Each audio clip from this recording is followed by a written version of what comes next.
Thank you for having me. Right. Please introduce yourself to our audience, alafu tuanze kuzungumza mambo zaidi. Okay. My name is Njeri Mbugua, and I am a professional journalist, although I've not been practicing, and I am a graphic designer. I'm also a business person. I'm a very serial entrepreneur. I love doing business, and I'm also a self-taught chef.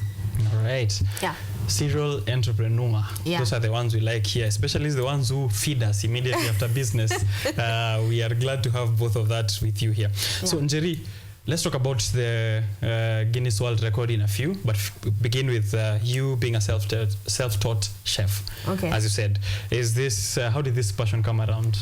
So the passion came about when I had my baby immediately, because before having a baby I was traveling, I was working and eating out all the time. I barely knew how to cook. I didn't even think that there would come a time I would even know how to cook. Yeah, I was just nilikuwa tu nishakubali mimi I'm not material. Material hapana, it's not material kupewa. Nilikuwa nishakubali, but when I had my baby, taking care of the baby, I'm indoors and I want to eat what I was eating. Yeah, so I had to figure out. So I started watching videos, I started practicing, and really fast I realized that it's something that it's embedded in me. Sijui kama ni venye mimi I'm a foodie, ama it's because I don't know. It was just something that was there that you didn't know. Yeah, it just flowed naturally, and it did not take so long to learn recipes. Like the maximum number of times that I've tried something out is 2. The second one, it got perfect. Oh, really? Yeah. How are your initial stages of trying to be a chef like? Because I know when I tried to teach myself how to cook, hizo ugali za kwanza zilikuwa tu uji imeenda private school. Yeah. Alafu ikamachua kidogo. If it's the vegetables, how to cook that, it was a mess for a really long time. How was that like for you in the initial stages? I would say it went really well. Unajua pia mimi ni Mkikuyu, sitaki tena kuwaste pesa ya ingredients. So lazima ukue so keen and follow the steps that zimeandikwa huko ama the video. Umesema wewe ni Mkikuyu, kathufu pale. Sufu kwa kila kitu. Not really. Okay. Yeah, when you're training or following the steps of good chefs, unaona the processes and everything, and now you can adjust them. As in ukiendelea kupika unajua spices unaingana nayo, so unaenda ukicustomize the meals according to how you like them. All right. So the shift from it being a necessity because you now have a child and you need to feed them and you need to feed yourself, to now being a professional at this world of cooking, how was that and how did it happen? The thing is, you see the way people see you on the outside, and it's not the way you see yourself on the inside. Or people think that you're on another level and you're just trying out. So what happened is that I used to cook for family and friends, and when I specialize na kitu nikishaiva cooking something, and then I cook for them, and then they're like, "Ooh, this is so nice." So nigasa pia. How Kenyans compliment. Yeah, akini poa. Family functions, wewe uoshi matumbo uko kwa kitchen. Yeah, uko tu uko unapewa special service. Yeah, unapika and directing tufanye nini. So I had to own it, oh, okay, this is actually not something a kawaida thing that I know. I've taught myself so much. Yeah, it's not something everybody knows. Yeah, so the trust that people had in me ilifanya tu niendelee ku elevate my skills and teach myself more. All right, what's your favorite thing to cook? I would say meatballs. Okay. It's easy. It's easy to cook, quick. It's a quick meal, and it's just a lot of flavors in one dish because the meatballs, umeka spices kando, and the gravy also has flavors, so it's just nice. Najua sijakula breakfast. It's going to be a tough conversation talking food. Yeah? Okay. So some gravy on the side.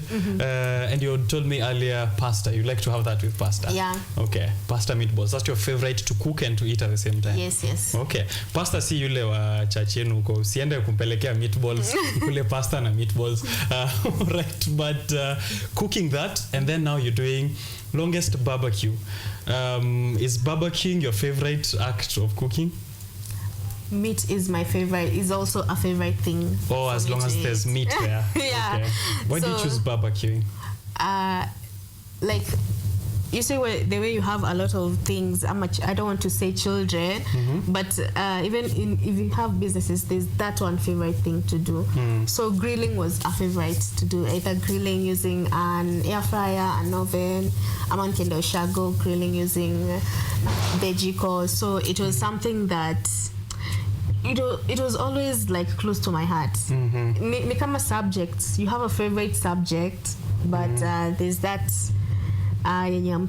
So grilling was like the best grilling mates. Right. Traditionally men ndo wanakonga wameachwa hapo kwa barbecue. Walikuwa kubalia huko nyumbani wanaona una flip meat on the grill. Na wasaidia kuweka spices because yao ni ile ya chumvi na chumvi na ndimu na kugeuza tu. So nawekea to spices and then maybe nawasaidia kuweka kwa direct heat na indirect heat. Nice. So now you want to do it for a Guinness World Record. Yes. Right. Let us know kwanza, what does it mean to have a Guinness World Record in that, and what Guinness World Record are we going for? So I'm attempting to break the Guinness World Record title for the longest barbecue marathon by an individual, and what that means is that I will be the person who will have barbecued for the longest time in the world, like in the entire world. Wow. Yeah. Currently, the record is at 80 hours? Yeah, 80 hours. Okay, you're only less than 7 days. Yeah. And 7 nights. So you're doing it for 7 days and 7 nights? Yeah, over 150 hours. Over 150 hours. Unalala? That's the question I have heard and people have out there. Unalala, unafanyaje? What happens? Unajiekelea, unapika, uko na watu, uko na pace setters kama Kipchoge.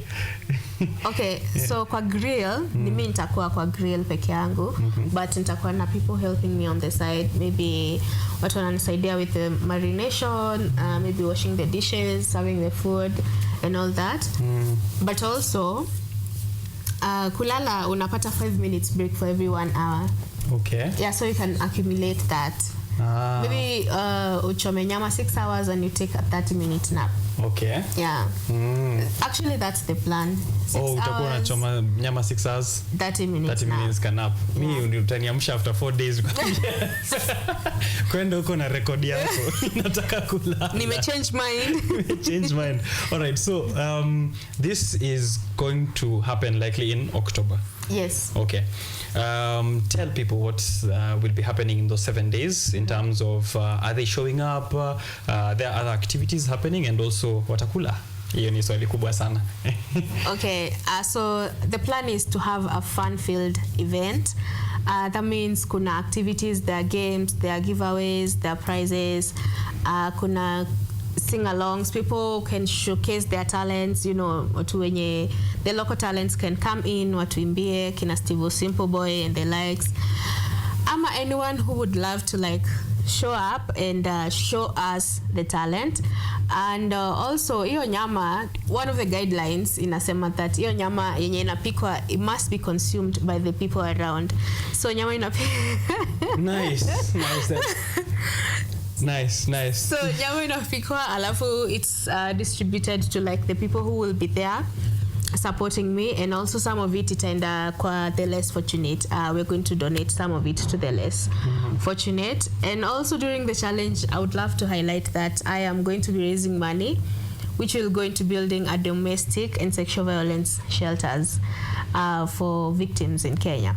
Okay. Yeah. That, I was reminded by my producer Ryan Gure that that ties in very well with the discussion we were having in the newspaper about consent, rape and consent. It's important that you're also raising money towards the victims of such gray areas in our society. So it's the Njeri Mbugua Chomathon. Na umesema watu watakuwa invited, kutakuwa na activities, performances, na kutakuwa na kukula nyama. I think Guinness should create a new category because there's going to be a record for the longest marathon of eating choma by an individual. Seriously. I'll be there for 7 days and 7 nights to ensure kwamba pia mimi niko na marathon yangu tu ya kukula ni set record. Kama wako nayo waniongezea hapo. So we'll give you the details on the dates, of course, which are yet to be confirmed. You have the date set?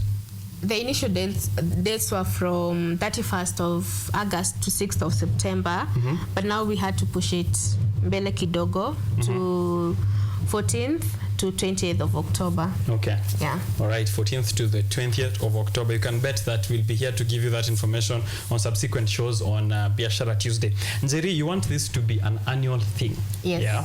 So do you mean you want to break a record every year, or what is your plan with the Njeri Mbugua Chomathon, as you are christening it? So after breaking the attempt, we intend to have kama anniversaries parties, but we'll just be celebrating how we broke the event, because I'm sure when we break that event, it's going to take 20 years. Oh, you're that confident. Yes, I like it. For someone else to break it, because the last record was broken 10 years ago. Yeah. Okay. So like over 150 hours. So even if someone breaks it, we're still going to celebrate it, because nyama choma is our thing as Kenyans. Yeah, so people are going to come, meet, and eat nyama choma and all that, and have fun. Yes. Yeah. Meet and meet. Yeah. M-E-E and then M-E-A as well, yeah? Yeah. Meet and greet and meet at the same time. So it's going to be an annual thing. If you can show up in October, please make sure you do. What will this mean for the nation at large? Kenya, kuna pride in this, and also for yourself. What will this mean on a personal level?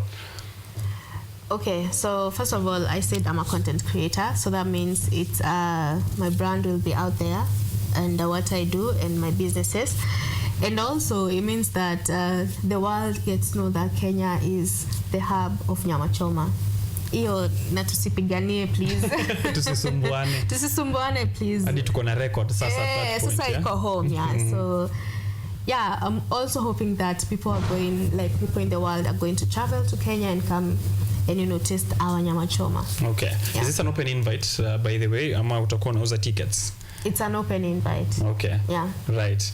Definitely. So uta show up, and then the location was? Sagret Gardens. Sagret Gardens in Kiambu Road.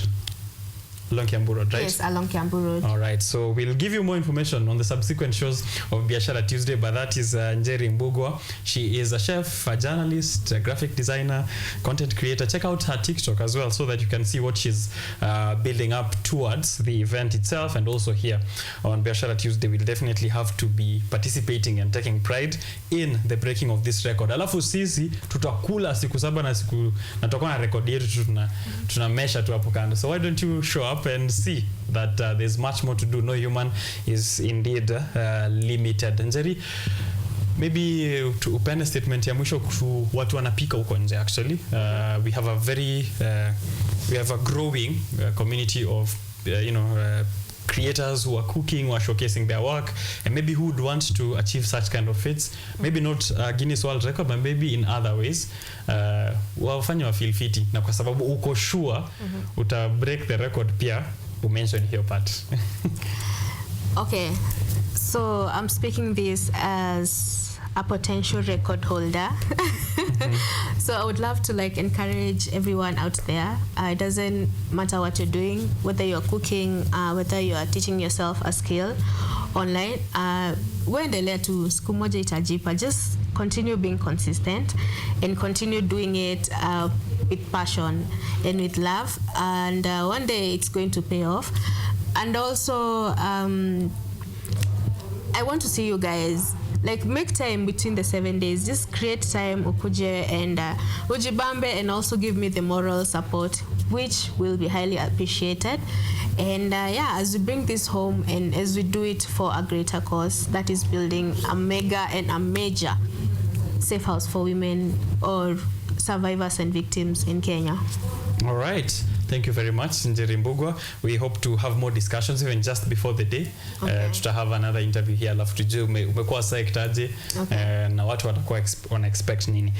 Asante. So it's 9:57 in the morning. Thank you for everyone who has been able to tune into this amazing edition of Biashara Tuesday. It's been a special one from when we started talking to Michael from the New South Institute in South Africa, and then had a discussion on the newspaper review with Ojwang Mariam and Fendo, and then now just concluded it with a discussion on food and the Guinness World Record that Njeri Mbugua is looking to break when it comes to October, the longest barbecue marathon by an individual ever.